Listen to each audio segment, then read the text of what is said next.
Yeah. Kick a Verse Music Group. Precise Politics. J Love. Star Saxon, what up?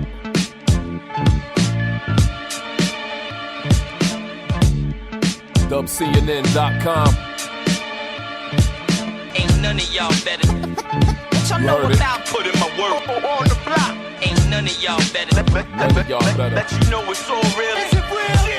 Ain't none of y'all better. Yeah, let's get it poppin'. The #1 podcast for anything that's rockin'. Microphone masters, daddy, your only option. Sports talk, politics, the new joints droppin'. J Love and Star Saxon chopping it up. Kick a verse collab, precise politics. I stay in the lab, a similar to Flex dropping the bomb. Write that murder for the DUBCNN.com. I'm the wisdom that'll help your man spot the undercovers. The block that supplies and feeds you and your brothers. The hunger that'll take your hustle to another level. The courage under fire while you letting off the metal. The shine in your bezel when you recognize your worth. The instinct to pop off first. I'm the truth in your lies. The feeling that you other podcasts despise. After you analyze and start to realize ain't none of y'all better.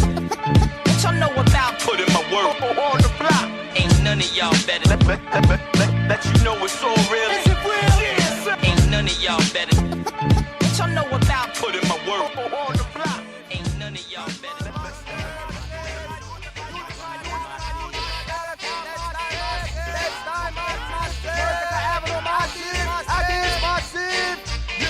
Fly brown skin, Indian, called herself Simeon. Seen more paper, had more heart than many men. Trifling, feminine, never wore Timberlands. Tad across the breast, red she lived for the Benjamin. She pulled me in on one sting with birds and ice, furs and bikes. The woman body curve up nice, me tell her stop. Move her body and wine. She take my hand, rub it on the waistline. She say, this is for the bomba clap or traffic fuck with. Me nah me no cunt, why me me money. That's a dangerous thing when you play for telly. Must be ready to end up dead and buried. Tell the pick a nigga, listen, me go suck up your mother. I ain't scared of no gun, bitch, I'm from the gutter. But if you wanna keep it funky, we could get this paper. Split it 60-40 back home in Sands, Jamaica. Albany massive, Roosevelt massive, Boy massive, from my Marcy massive, Fort Greene massive, Vanderveer massive. Yeah, this is for my boy. What do you like of them there? What do you like of them there? Make it flash with the lighter. Whoa! We hit Big Bob, strip club, told them all to get butt naked. Lay face down, look, check it, had the bitch inside already scoping the joints, at least for a month. Dancing here was just for front, so we know where they was taking it. In the back, baking it, late night, shadow hours, really started taking it. I'm making it my B.I. to handle Miss Trini. Strapped to Jimmy, rolled up and loaded the semi. It was at the sweet double tree. Teach I for say Babylon coming for we. Say it was at the sweet double tree. The girl tried to double cross me. She called the brother and a man up. Black caravan truck, both with cock unis on. Gun night, sticking cuffs. On some mob boy, we wanna bleed and punch ya. Cock back and lick shots like a white boy out ya. Hit Simi in the melon, 2 dicks in the waist, 3 in the head. Only statement needed was said. Never backstab, PDC. Try to make a fool of me. Fuck who you be. Jungle kill for your mockery. Like eye for eye and a tooth for tooth. Blood for blood. Keep it going slug for slug. This is for the scriptures I smoke and tell them, Lord God. Yeah, though I walk through the valley of the shadow of death, which I fear no bomb of blood. The most high art with God. I am cold in a place, slave to that sin. I am cold.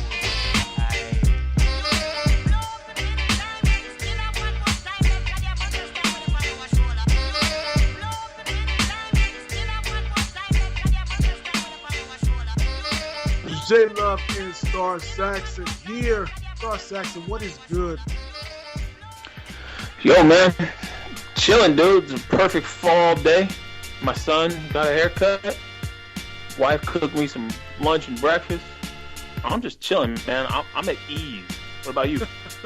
I'm doing good, man. I'm doing good. So I wanted to. We have a conversation that we came across this week, and we're going to have a part 2 to that in a few weeks. But we had Tech from Smith & Wesson, so I know that there's certain conversations we're able to land certain people that I know that's in your wheelhouse, certain people that I know in my wheelhouse. So I know we had a good time with that, and the part 2 is going to be even better, but you guys are going to love this one. But I wanted to get your thoughts on a couple things. One, I know for our last words, it's an interesting take on what a veteran MC said about more of a younger MC.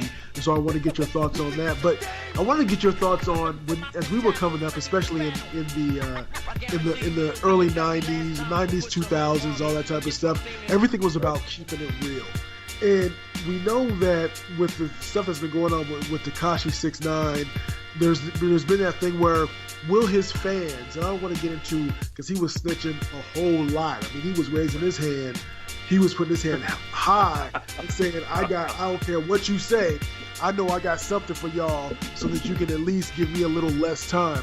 But I wanted to get your thoughts on, do you think that we're at a state now where most of his listeners, because they're going to be a lot of the non-black listeners, they're going to be a lot of the white folks, for real, because they're just trying to get that, they're trying to live vicariously through some of these lyrics and all this stuff that he talks about and his outlandish tattoos so they can dress up like him during Halloween.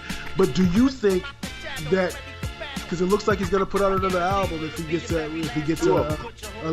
couple of them. So do you think that he'll find success?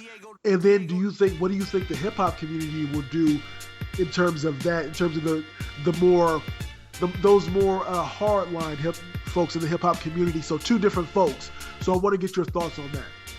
All right. So this is really like a complicated topic, Jay. Like, let's just frame it in the world of hip hop with shit that we generally know about with regards to niggas doing dirt. As far as I can recall or recollect, man, like, aside from like that MIXX rated, I don't personally think another rapper has been facing life. Can you recall any? Wow, that's a good point. Yeah, because X-rated, and it's funny. We should try to reach out to X-rated because he recently came out a few months ago and he hit the studio hard and was getting a lot of love, which is odd. But anyway, but to your point, I don't think so. Wait, he's out. X-rated is out. Oh shit! Yeah. I thought he was facing life. He was in there for what, 20 plus years? Because when I was in the Bay, he was in there, and this is I've been in Arizona. You know, I've been in Arizona for over 20 years, so he's been in there for a while. So yeah, so he just got out. Right. I want to say it was towards the beginning of this year, but to your point, yeah.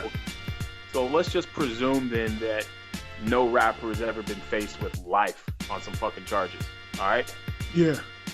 Okay, so that means the opposite of life charges is something less than that. So you got a dude, young man, facing life. I think that's what they were trying to hit him with, right? Yes. All right. So it's either spend the rest of your life behind bars, literally, or start snitching. He chooses to snitch, and he snitches like Rakim rhyme. All right? And so he's allegedly getting out in 2020. Facing life, I'm never condoning snitching. All I'm saying is most niggas talking about keeping it real on the mic. Right. I don't know if niggas has ever been facing life. So he was like, yo, life or basically death behind bars. And he chose to think about this, because even some of the hardest, when you think of those Italian mobsters and gangsters, a lot of those dudes ended up snitching to be able to get there, to put themselves in a better position as well. Look, man, we got East Coast MCs on, which means we're likely gonna have a hit and niggas downloading this shit from the East Coast. I ain't talking about no Italian mafia, dude. All I know is that motherfucker Whitey Bulger got his eyes smashed out and his tongue ripped out for snitching. Yeah. I'm gonna just leave it at that. Right. But back to the clown.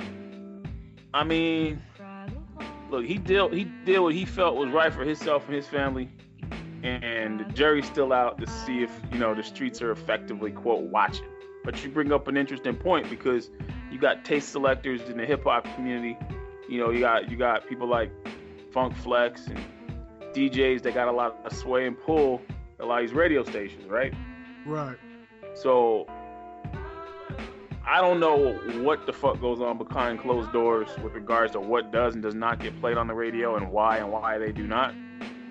But one has to believe if what he did to get out rubbed some niggas the wrong way, maybe he doesn't get the airplay he thinks he's getting on these two records, right? True. Now, maybe he doesn't need the airplay on quote-unquote urban stations, because maybe what we're really missing is if they're signing him to a $10 million deal behind bars for 2 albums, one in English, one in Spanish, maybe the truth is, Jay, this nigga's not street. This nigga's pop. And if he's pop, he gonna be on Kiss FM, right? Right.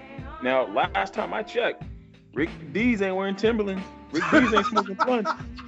You know what I'm saying? Rick Dees, he's not trying to get at bitches with niggas. So Yeah. I would just say that Rick Dees kind of like isn't, bound by street governance. Feel me?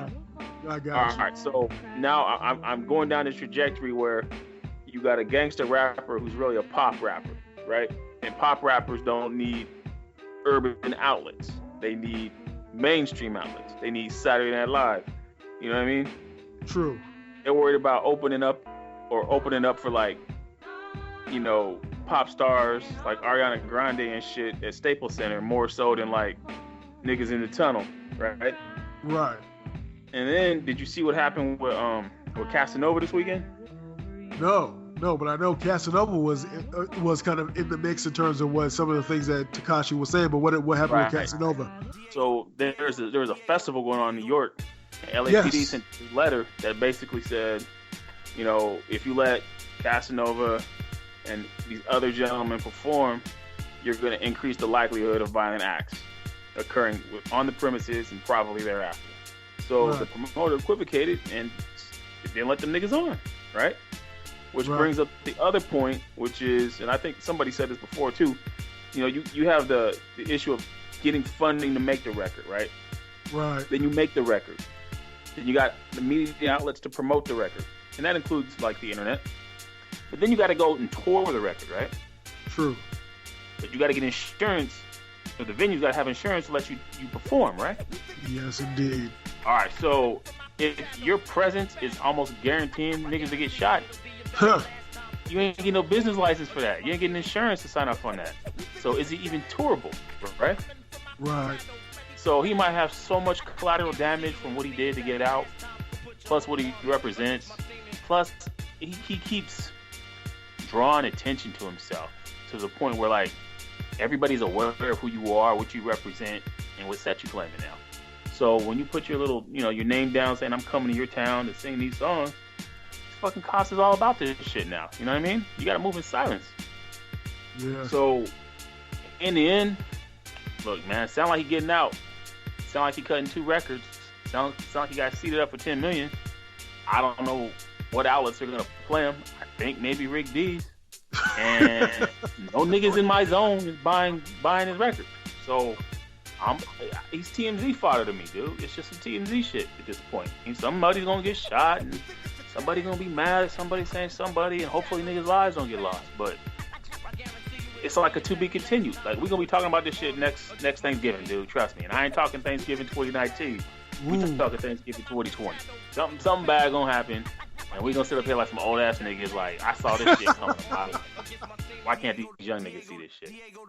That's what's up. So let's get into a couple songs before we get into the first of a 2-part conversation with Tech from Smith & Wesson. We enjoyed this. We hope you enjoy it too. So you were listening to Microphone Masters on DUBCNN.com.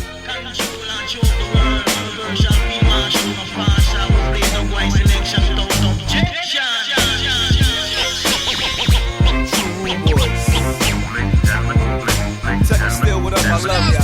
I ain't tell you that I'm loco, brother. I keep a tech and steel like the Coco brothers. My niggas still Smith & Wesson to me. Hard-headed, the God bodies couldn't teach a lesson to me. Our kids couldn't reach me, neither could the church boys. I was outside with a gun, moving at work, boys. What up, naughty head, bullhead, beer men? Some niggas sizzling us, we can't sear men. Fried to a fricassee, and I know I'm wicked, so I don't wear rosary or thicker beads. No crosses, no Bible or Quran, just survival on my mind with a gun up in my palm. All spiritual, nigga, I'm all lyrical. Dying, come back, I'm the ghost, I'm all miracles. I told them I could stay in Medusa, they think I'm high, but I'm really trying to stay in the future and shoot you. Nigga, close. I'll take that shit out on somebody. And now the DA wanna chase, cause the way I beat the case was a slap in the face. And now we looking like an asshole, hotter than Tabasco, trying to stop the cash flow. But I'm cooler than the other side of the pillow. He wanna give me ears that end with a 0. And it's a trap trying to get rich. You got rats and all types of bullshit. The connect slow, or the money short, or they wanna play.